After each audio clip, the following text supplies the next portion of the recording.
प्रिय भक्तगण, आज हम आपको एक कथा का श्रवण करा रही हूँ जो सुनने मात्र से आपके जीवन में सुख, संपत्ति और धन की वर्षा होगी।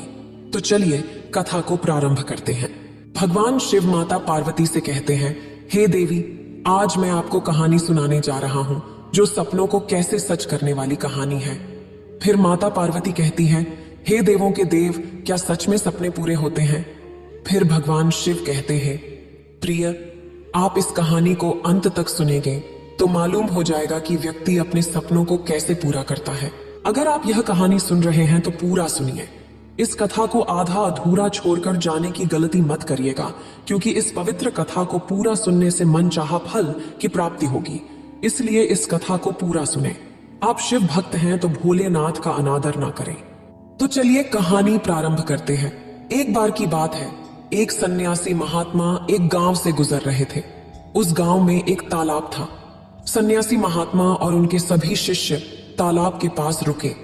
तभी वहां एक लड़का अपनी मां के साथ पानी भरने आया। उस लड़के की नजर सन्यासी महात्मा पर पड़ी। वह सन्यासी महात्मा को पहले से ही जानता था।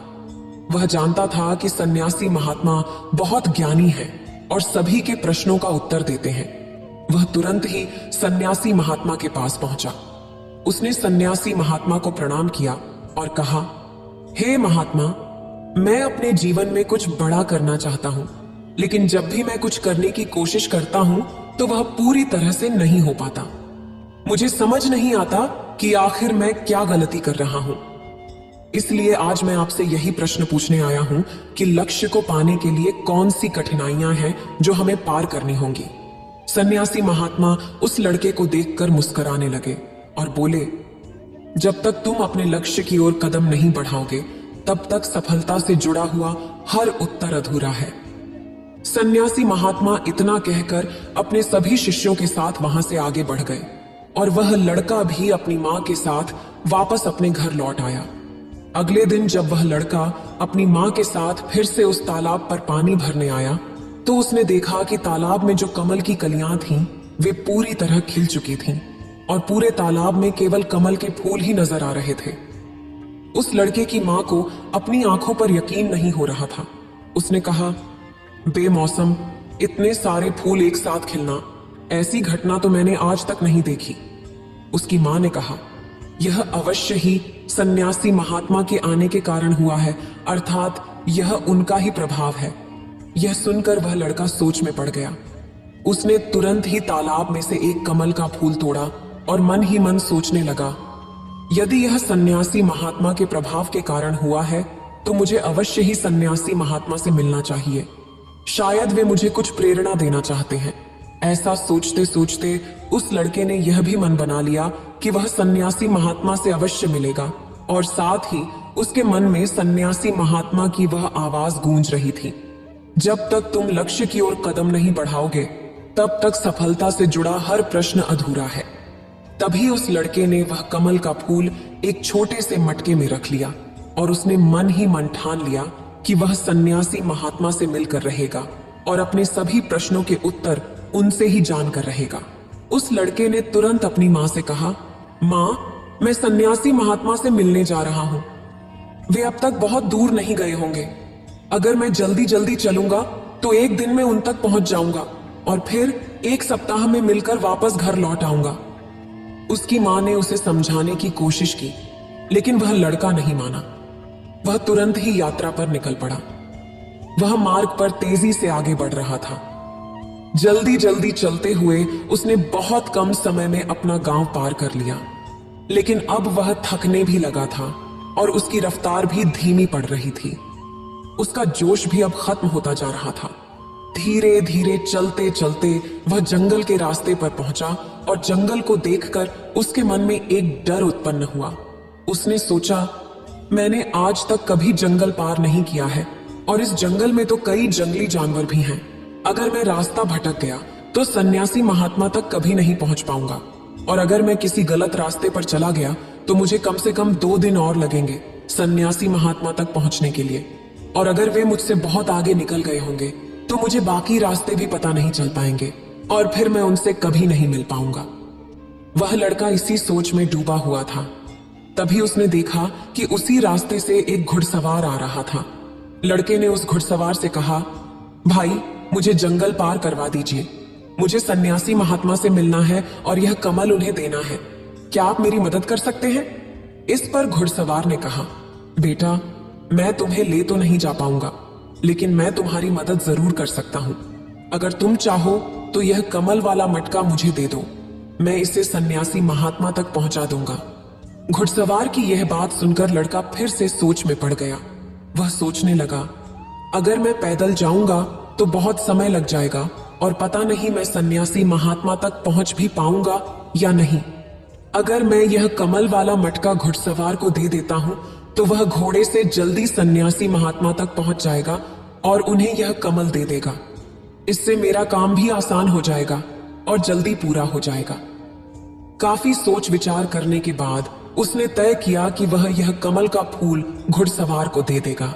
यह सोचकर वह मटके को घुड़सवार को थमाने ही वाला था कि तभी उसे याद आया कि इस कमल के पीछे उसका क्या उद्देश्य है और वह किस मकसद से इसे सन्यासी महात्मा के पास ले जा रहा है। तभी उसके मन में एक और विचार आया, अगर मैं इस कमल को लेकर सन्यासी महात्मा तक नहीं पहुंचा तो फिर मेरे प्रश्नों का उत्तर कैसे मिलेगा? हो सकता है कि यह मेरे जीवन का एकमात्र मौका हो जिससे मैं सन्यासी महात्मा से मिल सकूं और अपने सभी प्रश्नों के उत्तर पा सकूं। हो सकता है कि दोबारा मुझे यह अवसर न मिले, इसलिए मैं यह मटका नहीं दूंगा, मैं इसे स्वयं ही सन्यासी महात्मा तक पहुंचाऊंगा। काफी सोच विचार के बाद उसने घुड़सवार से कहा, देखिए यह मटका तो मैं खुद ही उन तक ले जाना चाहता हूं, क्योंकि मेरा उनसे मिलना बहुत जरूरी है। मेरे मन में कई प्रश्न हैं जो मैं उनसे जानना चाहता हूं, इसलिए यह फूल मैं ही उन्हें दूंगा। कृपया मुझे जंगल से बाहर निकलने का रास्ता बता दीजिए, मैं स्वयं ही चला जाऊंगा। इस पर घुड़सवार ने उसे जंगल से बाहर जाने का रास्ता बता दिया और वह उस मार्ग पर आगे बढ़ने लगा। वह जल्दी जल्दी आगे बढ़ रहा था और शाम का वक्त भी होने को आया था।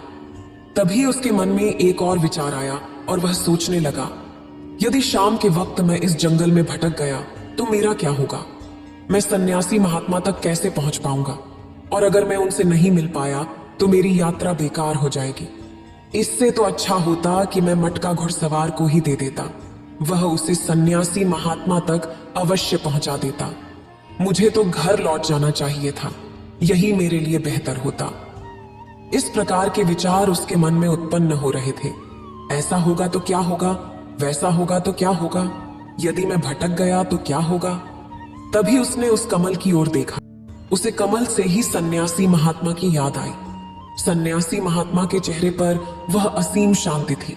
उसे सन्यासी महात्मा की मुस्कान याद आई। तभी उसके मन में एक और विचार उत्पन्न हुआ, जिनके आने से हमारे तालाब में अनेकों फूल खिल गए, जिनके साथ होने से हमारे मन को प्रेरणा मिलती है, जिनके चेहरे पर वह असीम शांति है जिससे मिलकर मेरा मन शांत हो जाता है। अगर मैं उनसे मिल पाऊं तो मुझे कितना कुछ सीखने को मिलेगा। ऐसा सोचते ही उसके मन में एक बार फिर से सन्यासी महात्मा से मिलने की प्रेरणा जाग उठी और वह निश्चिंत होकर अपने मार्ग में आगे बढ़ता चला जा रहा था। काफी दूर चलने के बाद जंगल खत्म होने लगा।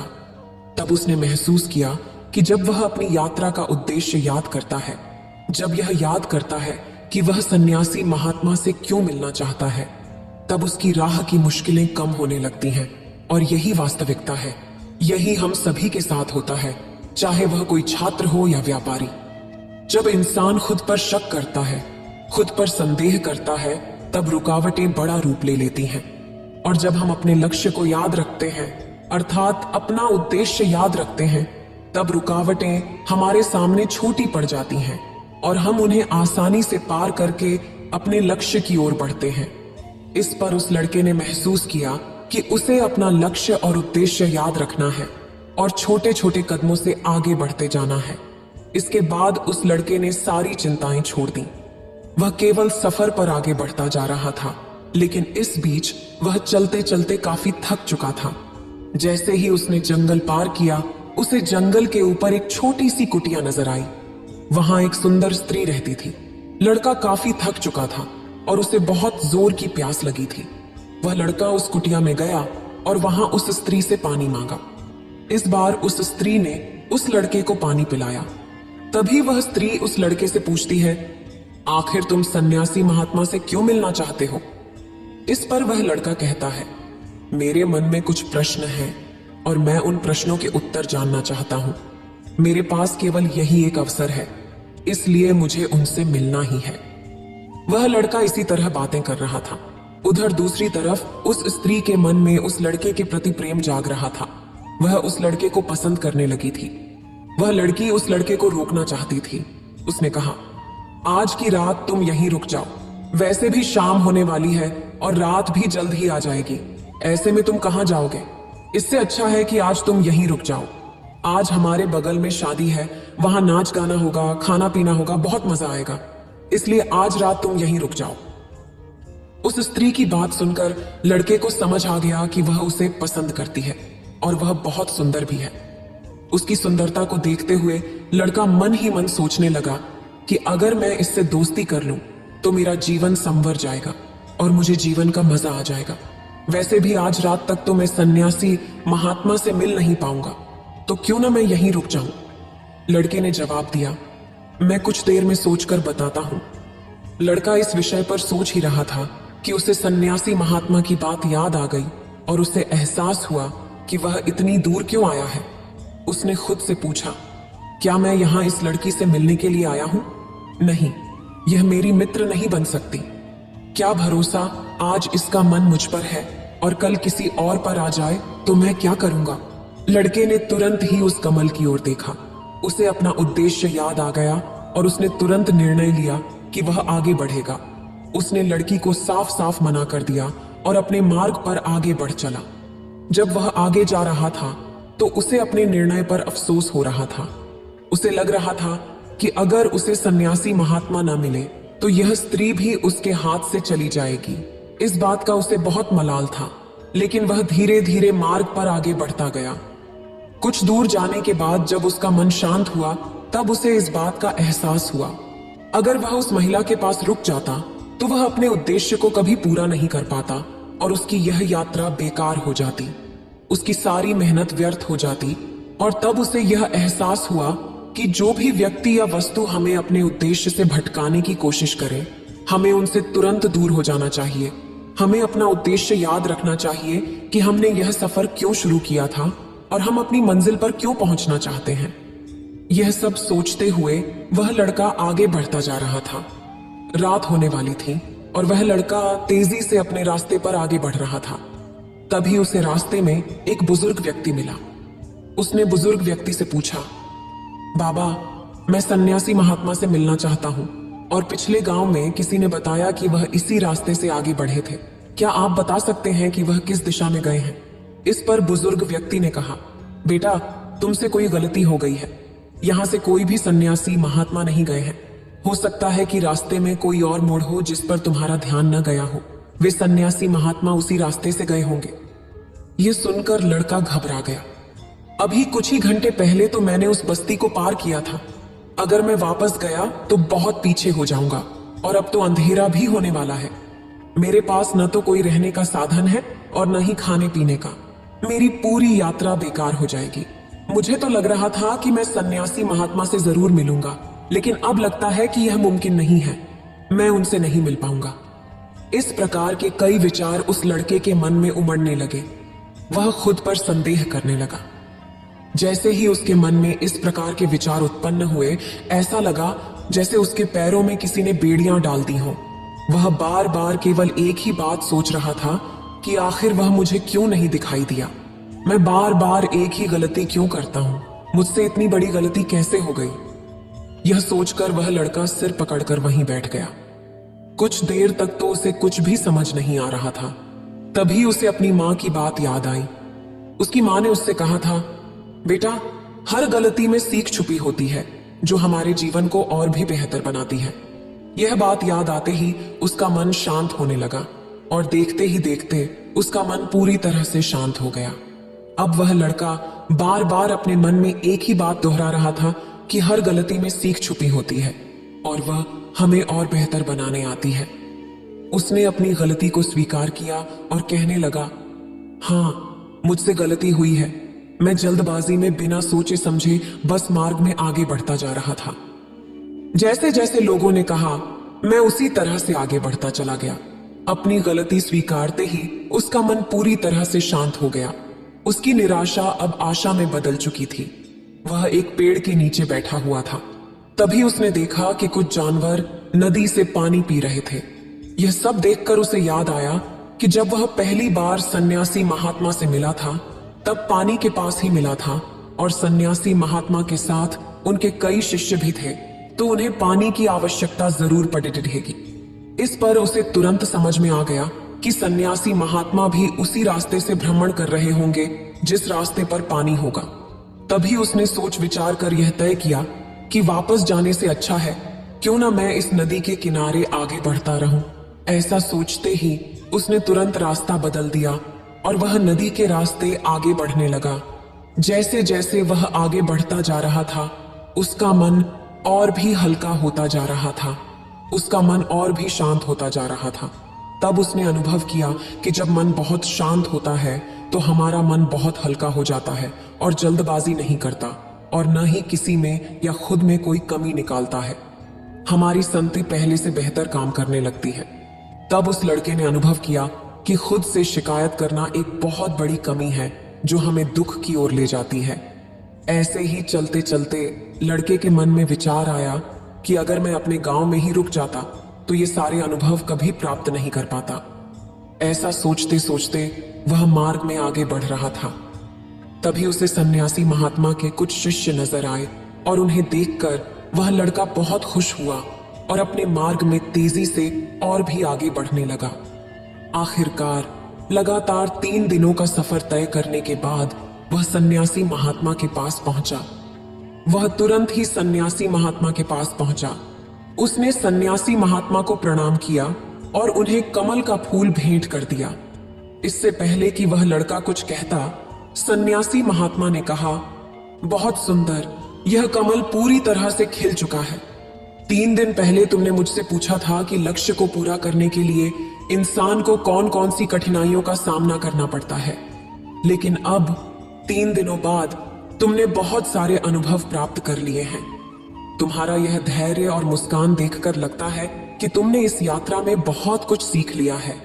इस पर उस लड़के ने यात्रा में घटित हुई हर एक बात सन्यासी महात्मा को बता दी। तभी सन्यासी महात्मा ने उस लड़के से कहा, तुम्हारे मन में जो भी प्रश्न है मैं उनके जवाब जरूर दूंगा। आगे सन्यासी महात्मा कहते हैं, बिना कोशिश के हर चीज अधूरी है। जब इंसान किसी लक्ष्य के लिए उस रास्ते पर चलता है तो सबसे पहले वह अपने अनुभव से ही सीखता है, और जब धीरे धीरे उसका विवेक जागृत होने लगता है, उसकी संति काम करने लगती है, तब वह दूसरों के अनुभव और गलतियों से भी सीखने लगता है। जीवन में यदि सफल होना है, किसी लक्ष्य को प्राप्त करना है, तो सफलता का रहस्य सीखने से पहले हमें उस रास्ते पर चलना पड़ता है। आगे सन्यासी महात्मा ने उस लड़के को समझा बुझाकर विदा कर दिया। फिर भगवान शिव कहते हैं, किसी भी लक्ष्य को प्राप्त करने के लिए उस रास्ते में हमें 3 बाधाएं आती हैं और इनका निवारण करने के बाद ही व्यक्ति अपने लक्ष्य तक पहुंच पाते हैं। और आपने भी ये 3 बातें सीख ली हैं। पहले अपने उद्देश्य को पहचानो और उसके प्रति समर्पण करो। जैसे कि लड़का यह कमल का फूल सन्यासी महात्मा तक पहुंचाना चाह रहा थे और उसका उद्देश्य भी यही था। आपने यह जान लिया था कि यह फूल सन्यासी तक पहुंचाने के लिए उसका क्या उद्देश्य है, जिस कारण उसके मन के सारे संदेह खत्म हो गए। इसके बाद जब भी आप फूल को देखोगे तो तुम्हें अपना उद्देश्य याद आ जाएगा। फिर भगवान शिव कहते हैं, लड़का स्वयं के अनुभव से ही यह जान लिया कि उसकी मंजिल तक किस प्रकार पहुंचना है और सब कुछ उसके भीतर से ही प्रकट हो रहा है। वह लड़का सन्यासी महात्मा की सारी बातें ध्यानपूर्वक सुनता रहा। उसके मन में कई प्रकार के डर और संशय थे। उसे नहीं पता था कि सन्यासी तक पहुंच पाएगा या नहीं, या जंगल पार कर पाएगा या नहीं, क्योंकि उसने आज से पहले कभी जंगल पार नहीं किया था और रास्ते में उसे कई तरह की रुकावटें भी झेलनी पड़ी।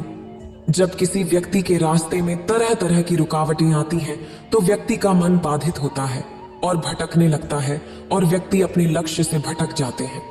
लेकिन जब व्यक्ति अपना सारा ध्यान रुकावटों से हटाकर अपने उद्देश्य पर लगाता है तो सारी रुकावटें खुद ब खुद छोटी पड़ने लगती हैं और उसे आसानी से पार कर जाते हैं।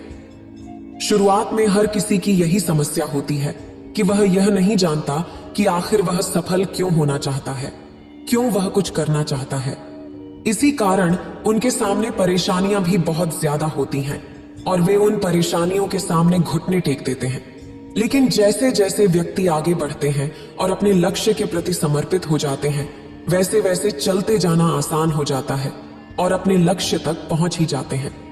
फिर भगवान शिव तीसरी बात बताते हुए कहते हैं, असली शक्ति इच्छाओं को पूरा करने में नहीं बल्कि उनको मिटाने में है। व्यक्ति जानते हुए भी सही काम नहीं करते। अगर व्यक्ति अपने उद्देश्य की ओर बढ़ते हुए आकर्षणों के पीछे रुक जाते हैं तो उसकी यात्रा कभी पूरी नहीं हो सकती। इसलिए जैसे इस यात्रा के दौरान फूल हमेशा अपने साथ रखा, वैसे ही उद्देश्य को भी हमेशा सामने रखना चाहिए और हमारा लक्ष्य हमेशा हमारी आंखों के सामने होना चाहिए। इससे व्यक्ति को निर्णय लेने में आसानी होती है, अन्यथा मन का संदेह सही निर्णय नहीं लेने देता और उस व्यक्ति को उलझनों में फंसा देता है। इसलिए संदेह के प्रति व्यक्ति को हमेशा सचेत रहना चाहिए। फिर भगवान शिव कहते हैं, हे देवी, चलिए बढ़ते हैं दूसरी कहानी की तरफ। दूसरी कहानी एक गुरु और शिष्य की है। गुरु अपने शिष्य के साथ कहीं जा रहे थे। चलते चलते उन्हें प्यास लगी तो वे दोनों एक खेत के पास जाकर रुक गए। खेत की हालत देखकर लगता था कि खेत का मालिक खेत पर जरा भी ध्यान नहीं देता है। उन्होंने देखा खेत में एक घर भी है। दोनों जाकर दरवाजा खटखटाते हैं। घर में से एक आदमी, उसकी पत्नी और 2 बच्चे बाहर आते हैं। सभी ने फटे पुराने कपड़े पहने हुए होते हैं। गुरु कहते हैं, क्या हमें पानी मिल सकता है? काफी प्यास लगी हुई है। वह व्यक्ति उन्हें पानी लाकर देता है। फिर गुरु कहते हैं, आपका खेत इतना अच्छा है, लेकिन इसमें कोई भी फसल क्यों नहीं बोई गई? व्यक्ति कहता है, हमारे पास एक भैंस है जो काफी दूध देती है, जिसे बेचकर और पीकर हमारा गुजारा हो जाता है। इसलिए बेवजह खेती क्यों करूं? गुरु कहते हैं, क्या हम आज की रात यहां रुक सकते हैं? कल सुबह होते ही हम यहां से निकल जाएंगे। व्यक्ति कहता है, ठीक है, आप यहां रुक सकते हैं। आधी रात होते ही गुरु अपने शिष्य से कहते हैं, उठो, हमें अभी के अभी यहां से निकलना है, लेकिन जाने से पहले हम इस व्यक्ति की भैंस को पहाड़ से गिराकर मार देंगे। यह सुनकर शिष्य को काफी बुरा लगा, लेकिन वह अपने गुरु की बात टाल नहीं पाया। वे दोनों रातों रात भैंस को मारकर वहां से भाग जाते हैं। 5 वर्ष बाद जब शिष्य अपनी शिक्षा पूरी कर लेता है, तब वह सोचता है, क्यों ना अपनी गलती को सुधारा जाए, उस आदमी के पास वापस जाकर उसकी मदद की जाए। शिष्य उसी गांव, उसी जगह वापस जाता है और देखता है कि वहां के सारे खेतों में दूर दूर तक काफी फल लगे हुए हैं और वहां एक बहुत बड़ा घर भी है। शिष्य को लगता है शायद वह आदमी सब कुछ बेचकर यहां से जा चुका होगा। शिष्य वहां से वापस जाने लगता है, तभी वहां घर के आगे एक कार आकर रुकती है। कार में से वही व्यक्ति बाहर आता है जिससे शिष्य 5 साल पहले मिला था। शिष्य उसके पास जाकर कहता है, आपने मुझे पहचाना? मैं 5 साल पहले आपसे मिला था। व्यक्ति कहता है, हाँ, उस दिन को मैं कैसे भूल सकता हूं। शिष्य कहता है, आप तो बहुत गरीब थे, आखिर आप इतने अमीर कैसे बने? व्यक्ति कहता है, क्या बताऊं, आपके जाने के बाद मेरी भैंस की मौत हो गई। मैं कुछ दिन काफी परेशान रहा, लेकिन जीवन जीने के लिए कुछ तो करना ही था। मैं लकड़ियां काटकर बेचने लगा, जिससे कुछ पैसे आए तो मैंने खेत की बुआई कर दी। फिर उससे और पैसे आए तो मैंने सारी जगह खरीद ली और फलों की बुआई करवा दी। आज मैं आसपास के इलाकों में फलों का सबसे बड़ा व्यापारी हूं और मेरे पास लाखों रुपए हैं। अगर उस दिन भैंस की मौत नहीं हुई होती तो आज मैं इतना सफल नहीं हुआ होता। फिर भगवान शिव कहते हैं, इस कहानी से यह साफ पता चलता है कि जीवन में हर परेशानी व्यक्ति के लिए एक बड़ा मौका लेकर आती है। अगर अभी आपके जीवन में परेशानी आई है तो यकीन मानो एक बहुत बड़ी सफलता भी अपने साथ लेकर आई है। यकीन मानिए, बुरे वक्त में हिम्मत नहीं हारी तो आने वाले समय में आप बेहद सफल होने वाले हैं। फिर भगवान शिव कहते हैं, अब हम तीसरी कहानी की ओर बढ़ते हैं। एक बार एक बहुत बड़ा नेता एक साधु के छोटे से आश्रम में गया। उसने साधु के बारे में बहुत सुना था, तो उसने सोचा कि एक बार जाकर देखता हूं कि लोग उसकी इतनी तारीफ क्यों करते हैं। जब वह आश्रम में पहुंचा तो वहां एक छोटा सा कमरा था जहां एक कालीन बिछा हुआ था। कुछ लोग नीचे बैठे थे और साधु जी सामने बैठे थे। कुछ सवाल जवाब चल रहे थे। नेता के साथ 4 बॉडीगार्ड भी थे और उसकी आदत थी कि जहां भी वह जाता था लोग अपनी जगह से खड़े हो जाते थे, उसकी तरफ देखते थे, हाथ जोड़ते थे और सर झुकाते थे। लेकिन यहां ऐसा कुछ भी नहीं हुआ। साधु व्यस्त थे और उन्होंने उसकी तरफ देखा तक नहीं। नेता को लगा कि यह उसकी बेइज्जती है और वह गुस्सा हो गया। उसने गुस्से में साधु की बात को बीच में काटते हुए कहा कि मैं आपसे कुछ कहना चाहता हूं। साधु ने उसकी तरफ देखा और कहा, आप थोड़ी देर रुकिए, पहले मैं इनके सवाल का जवाब दे दूं, उसके बाद मैं आपसे बात करता हूं। तब तक आप चाहें तो बैठ सकते हैं। साधु की यह बात सुनकर नेता का चेहरा गुस्से से लाल हो गया और उसने अपना सारा गुस्सा साधु पर निकाल दिया। पहले वह तमीज से बात कर रहा था, लेकिन अब वह तू तड़क पर उतर आया। नेता ने साधु से कहा, तुझे पता भी है मैं कौन हूं और तू किससे बात कर रहा है? साधु ने उसकी तरफ देखा और कहा, मुझे इससे कोई फर्क नहीं पड़ता कि आप कौन हैं, लेकिन अगर आप चाहते हैं कि मैं आपके सवाल का जवाब दूं या आपसे बात करूं तो आपको कुछ देर रुकना होगा। साधु की यह बात सुनकर नेता गुस्से से पागल हो गया और वहीं सबके सामने चीखने चिल्लाने लगा, अब मैं तुझे तेरी असली औकात दिखाऊंगा। तूने मुझसे पंगा लेकर ठीक नहीं किया। तुझे पता भी है मैं तेरे बारे में क्या सोचता हूं। साधु ने फिर से नेता की तरफ देखा और बड़े ही प्रेम से कहा, मुझे इससे कोई फर्क नहीं पड़ता कि आप मेरे बारे में क्या सोचते हैं। आप जो चाहे वह मेरे बारे में सोच सकते हैं। फिर नेता ने उससे कहा, तू चाहे सुनना चाहता है या नहीं, लेकिन मैं तुझे सबके सामने बताऊंगा कि मैं तेरे बारे में क्या सोचता हूं। तू कोई साधु नहीं है, तू बहुत ही घटिया इंसान है। तू एक ढोंगी और पाखंडी है और यहां जितने भी लोग बैठे हैं उन सबको बेवकूफ बना रहा है। तेरा बस एक ही मकसद है कि इन लोगों की जेब में जितना भी पैसा है वह सब तेरे पास आ जाए। तू अपने फायदे के लिए इन लोगों का इस्तेमाल कर रहा है और अब मैं तुझे नहीं छोड़ने वाला हूं। पूरी दुनिया के सामने तेरा पर्दाफाश करके रहूंगा। लेकिन उसके इतना बोलने के बाद भी साधु के चेहरे पर हल्की सी मुस्कान बनी रही। यह देखकर नेता और भी तिलमिला गया और उसने कहा, अब बहुत हो गया, अब मैं यहां 1 मिनट भी नहीं रुकने वाला। लेकिन अभी भी तेरे पास मौका है। अगर मुझसे माफी मांगनी है या मुझसे कुछ कहना है तो कह सकते हो। इतना सब होने के बाद भी साधु के चेहरे पर मुस्कान थी और वह बिल्कुल शांत था। फिर उसने अपनी आंखें बंद की और फिर खोलकर हाथ जोड़कर कहा, मुझे आपसे कोई गिला शिकवा नहीं है। आपके लिए मेरे मन में कोई भी गलत ख्याल नहीं है। जो भी आपने मेरे बारे में कहा वह आपकी अपनी सोच थी, तो मुझे आप में कोई भी बुराई नजर नहीं आती है। मुझे आप बहुत ही भले इंसान लग रहे हैं। साधु के इतना कहते ही नेताजी का दिमाग 7वें आसमान पर पहुंच गया। उसके चेहरे पर एक अजीब सी खुशी थी, क्योंकि साधु ने वही कहा जो बाकी सब लोग उस नेता को कहते हैं। वह खुशी खुशी आश्रम से अपने घर की तरफ चला गया और जाकर अपने पिताजी के साथ बैठ गया। उसके पिताजी ध्यान में थे। उन्होंने पूरी जिंदगी सिर्फ लोगों की सेवा की और बदले में कुछ भी उम्मीद नहीं की। थोड़ी देर बाद जब उन्होंने अपनी आंखें खोली और अपने बेटे को अपने साथ बैठे देखा, तो उनके बेटे के चेहरे पर आज एक अजीब सी खुशी थी जो उन्होंने पहले कभी नहीं देखी थी। फिर बेटे ने सब कुछ बताया कि आज क्या हुआ, किस तरह से वह आश्रम गया और वहां क्या हुआ, उसने क्या कहा और साधु जी ने क्या कहा। जब उसके पिता ने पूरी बात सुनी तो थोड़ा मुस्कुराए और अपने बेटे को देखकर बोले कि उन्होंने तुम्हारी तारीफ नहीं की, क्योंकि उन्होंने वह नहीं कहा जो तुम हो, बल्कि उन्होंने वह कहा जो वे खुद हैं। और तुमने जो भी कुछ उन्हें कहा वह भी तुमने उनके बारे में नहीं बल्कि अपने बारे में कहा। यही बात वेदों में भी कही गई है, यथा दृष्टि तथा सृष्टि। यह दुनिया तुम्हें वैसी नहीं दिखती जैसी यह है, बल्कि वैसी दिखती है जैसे तुम खुद हो।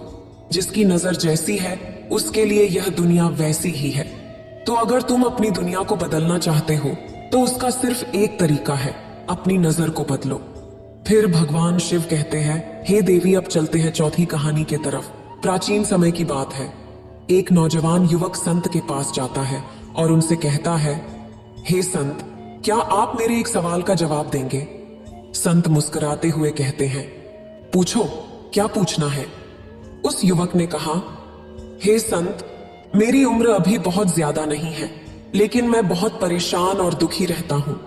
मैं जानना चाहता हूं कि अगर मेरे जीवन में अभी से इतने दुख हैं, तो आगे क्या होगा? क्या मेरे जीवन में दुख बढ़ते ही रहेंगे? क्या इन दुखों से छुटकारा पाने का कोई रास्ता नहीं है?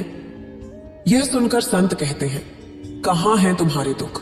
मुझे तो दिखाई नहीं दे रहे हैं। यह सुनकर युवक कहता है, हे संत, दुख तो मेरे अंदर है, मेरे भीतर है, वो आपको कैसे दिखाई देंगे? संत ने पूछा, क्या तुम्हें अपने दुख दिखाई देते हैं? युवक ने कहा, हां संत, मैं अपने दुखों को भली भांति देख पा रहा हूं। तब संत ने पूछा, इन दुखों का मूल क्या है? संत और युवक के बीच चर्चा चल ही रही थी कि तभी एक भिक्षु दौड़कर वहां आता है और तथागत संत के कानों में कुछ कहता है। फिर संत उस युवक से कहते हैं, चलो, आज मैं तुम्हें जीवन का सत्य दिखा रहा हूं, लेकिन तुम्हें मेरे साथ चलना होगा और वहां जाकर कुछ भी नहीं बोलना है। चुपचाप सारी बातें सुनते रहना है। इसके बाद तुम्हें अपने सभी प्रश्नों के उत्तर खुद ही मिल जाएंगे। यह कहकर संत वहां से चल देते हैं और वह युवक भी उनके पीछे पीछे चल देता है। कुछ दूर चलने के बाद महात्मा संत एक घर में प्रवेश करते हैं। घर में प्रवेश करने के बाद वह युवक और तथागत संत देखते हैं कि वहां पर बहुत सारे लोग इकट्ठे हो रहे हैं और बीच में चारपाई पर एक वृद्ध आदमी लेटा हुआ है। संत को देखते ही सभी ने उनके लिए रास्ता बनाया और संत उस आदमी के पास उसकी चारपाई पर जाकर बैठ जाते हैं। वह युवक भी पास में ही बैठ जाता है। इसके बाद वह वृद्ध आदमी जो चारपाई पर लेटा हुआ था कहना शुरू करता है कि हे संत, मैं नहीं जानता कि मेरे जीवन में कितनी सांसें बची हैं। पता नहीं किस वक्त भगवान के घर से बुलावा आ जाए। हे संत, मैं मरने से पहले अपने सवालों के जवाब चाहता हूँ। मुझे पता है उन सवालों के जवाब सिर्फ आप ही दे सकते हैं, इसलिए मैंने आपको यहाँ पर बुलाया है। इसके बाद उस वृद्ध आदमी ने कहना शुरू किया कि हे संत, अपने आखिरी वक्त में मुझे अपने बचपन के दिन बहुत याद आ रहे हैं। मैं सोच रहा हूं कि वो भी क्या दिन थे, न कुछ पाने की चिंता, न कुछ खोने का गम। बचपन के उन दिनों को याद करके मेरी आंखों में आंसू आ जाते हैं। मुझे लगता है कि उस समय कितनी आजादी थी। मेरा मन कितना खुला हुआ था। मन में कुछ भी पाने की इच्छा नहीं थी। जिस भी खेल में लग जाते थे उसी में पूरे दिन मस्त रहते थे। लेकिन जैसे जैसे मैं बड़ा होने लगा, लोग मुझे जिंदगी की दौड़ में आगे बढ़ने के लिए कहने लगे। मेरे पिता अक्सर मुझसे कहते थे कि पढ़ाई में तुम अपने भाई जैसे क्यों नहीं हो, तुम दूसरों से पीछे क्यों रहते हो। यह सब सुन सुनकर मेरा मन बहुत बेचैन रहने लगा। लोग मुझे बहुत ताने देते थे क्योंकि न तो मैं खेल में अच्छा था, न ही पढ़ाई में।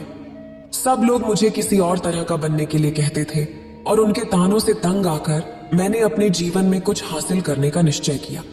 मैंने खुद से वादा किया कि मैं भी अपने भाई की तरह कामयाब इंसान बनूंगा और इसके लिए दिन रात मेहनत करने लगा। शुरुआत में बहुत मुश्किलें आईं, बहुत निराशा मिली, लेकिन मैंने हार नहीं मानी और अपना खुद का व्यापार खड़ा कर लिया। इसके बाद मुझे कुछ पाने का एहसास हुआ और बहुत खुशी हुई। जो लोग मुझे ताने देते थे वही लोग अब मेरे आगे पीछे घूमने लगे।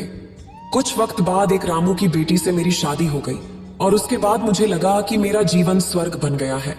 कुछ साल बाद मुझे 2 बेटे हुए। मेरे दोनों बेटे स्वस्थ और खुशहाल थे। मेरा मन बच्चों के लिए कुछ करने को उत्सुक हो गया। मैं और भी ज्यादा मेहनत करने लगा और जल्द ही अपने नगर का सबसे बड़ा व्यापारी बन गया। सब कुछ अच्छा चल रहा था, लेकिन अनहोनी को कौन टाल सकता है। एक दिन अचानक मेरी पत्नी मुझे छोड़कर चली गई। इससे मुझे बहुत गहरा धक्का लगा। मैं कई दिनों तक घर से बाहर नहीं निकला। मेरे बेटे मुझे हिम्मत देते कि पिताजी, माँ अब हमारे साथ नहीं है। जो हो चुका वो वापस नहीं आ सकता, लेकिन हम दोनों हमेशा आपका साथ देंगे, आपकी सेवा करेंगे। आपको किसी बात की चिंता करने की जरूरत नहीं है। धीरे धीरे मैंने भी अपने मन को समझा लिया। मुझे अपनी प्रिय पत्नी के बिना ही जीना पड़ेगा। इसलिए मैंने अपना मन अपने बेटों के साथ जोड़ लिया। उनकी खुशी में ही मेरी खुशी होती थी, उनके दुख में ही मेरा दुख होता था। इसके बाद उस बुजुर्ग ने कहा, हे बोल, इस जीवन चक्र में अक्सर मुझे महसूस होता था कि आखिर जीवन क्या है, जीवन की गहराइयों में कैसे जाया जाए, ये कैसे जाना जाए कि मैं कौन हूं और इस दुनिया में क्या करने के लिए आया हूं। ऐसे तमाम सवाल मेरे मन में उठते रहते थे और मुझे आपके बारे में भी पता चला कि आप ध्यान का ऐसा तरीका बताते हैं जिससे जीवन का मतलब समझ आ सकता है। लेकिन पहले मैं सोचता रहता था कि मैं अपने जीवन से दुखों और परेशानियों को दूर कर दूं।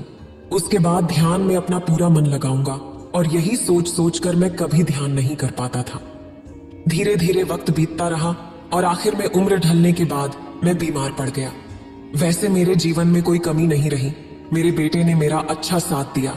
मैंने जीवन में बहुत कुछ हासिल भी किया, लेकिन अब मैं अपने जीवन में पीछे मुड़कर देखता हूं तो मुझे एहसास होता है कि मेरे बचपन के दिन ही सबसे प्यारे दिन थे। तब उस वृद्ध आदमी ने संत से पूछा, मैं चंद घड़ियों का मेहमान बचा हूं, मैं जानता हूं, लेकिन क्या आप मुझे कुछ ऐसा सूत्र बता सकते हैं जिससे कि मैं शांति से मर सकूं, मेरे मन के सारे सवाल शांत हो जाएं और मैं जीवन का असली मतलब समझकर मर सकूं। यह सुनकर संत ने कहा कि हर इंसान को बचपन के दिन प्रिय क्यों लगते हैं, क्योंकि उस समय उसे कोई भी चिंता नहीं रहती, वह आजाद होता है, उसके मन में कोई लालसा नहीं होती, वह जिस काम में भी लगता है उसी में मग्न हो जाता है। लेकिन जैसे जैसे इंसान की आयु बढ़ती है वैसे वैसे उसकी इच्छाएं और कामनाएं दिन ब दिन बढ़ती चली जाती हैं और इसलिए अक्सर इंसान भविष्य की तैयारी में लग जाता है और फिर अतीत के बारे में सोचता रहता है और वह वर्तमान में जीना भूल जाता है। और वहीं अगर हम किसी छोटे बच्चे को देखें तो उसके लिए कोई भविष्य या कोई अतीत नहीं होता, उसके लिए बस केवल वर्तमान होता है और इसीलिए वह वर्तमान में पूरा आनंदित होकर रहता है। तुमने अपना पूरा जीवन अपने बेटों, पत्नी और भविष्य की योजनाओं में ही बिता दिया और हमेशा यही सोचते रहे कि पहले मैं अपने जीवन को व्यवस्थित कर लूं, फिर सत्य की खोज करूंगा, फिर ध्यान करूंगा। लेकिन हम यह भूल जाते हैं कि कल कभी नहीं आता, भविष्य की योजनाएं कभी पूरी नहीं होती। जब एक योजना पूरी होती है तो हमारा मन दूसरी योजना बना लेता है और इस प्रकार जीवन का चक्र चलता रहता है। और जब आखिरी समय में मृत्यु तुम्हारी शैया पर होती है तो तुम्हें एहसास होता है कि मैंने जीवन में कुछ भी हासिल नहीं किया। अब तुम्हें लग रहा है कि मैंने जीवन में जो कुछ भी किया उसमें से एक सुई भी तुम अपने साथ नहीं ले जा सकते। अगर यही बात तुम उस वक्त समझ लेते तो मृत्यु कभी निश्चित होकर नहीं आती, वह तो कभी भी आ सकती है। अगर यह बात उस वक्त तुम्हारा मन समझ लेता तो तुम उसी वक्त ध्यान और सत्य की खोज में लग जाते। तुम कुछ ऐसी चीज खोजने की कोशिश करते जो तुम्हारे साथ जा सके, जो तुम्हें परिपूर्णता से मरने का मार्ग दिखा सके। उस वृद्ध आदमी ने हाथ जोड़कर बोध से कहा, हे बोध, यह तो मैं नहीं जानता, या यह तो मैं जानता हूं कि मुझसे गलतियां हुई हैं। मैंने अपने जीवन को सार्थक रूप से जिया ही नहीं और इस बात का मुझे बहुत गहरे में एहसास हो चुका है। लेकिन मैं आपसे फिर से वही सूत्र जानना चाहता हूं, क्या मुझे कोई सत्य की झलक नहीं मिल सकती? ये सुनकर बुद्ध ने उस आदमी का हाथ सहलाते हुए कहा कि अब तो जीवन में एक ही सूत्र समझने लायक है और वो यह है कि तुमने जीवन में जो भी पाया या खोया उसे यहीं पर छोड़कर चले जाओ, उसे अपने मन के साथ जोड़कर मत ले जाओ। अपने मन में यह भाव करके जाओ कि तुमने अपने जीवन में बहुत कुछ सीखा है। वास्तविकता में तुमने अपने जीवन में बहुत प्रगति की है, क्योंकि तुमने यह जान लिया है कि जीवन में कुछ भी सार्थक नहीं है और यह जानना भी बहुत बड़ी उपलब्धि होती है। लोग जीवन भर जीते जीते मर जाते हैं, लेकिन उन्हें जीवन की निरर्थकता के बारे में कोई पता नहीं चल पाता।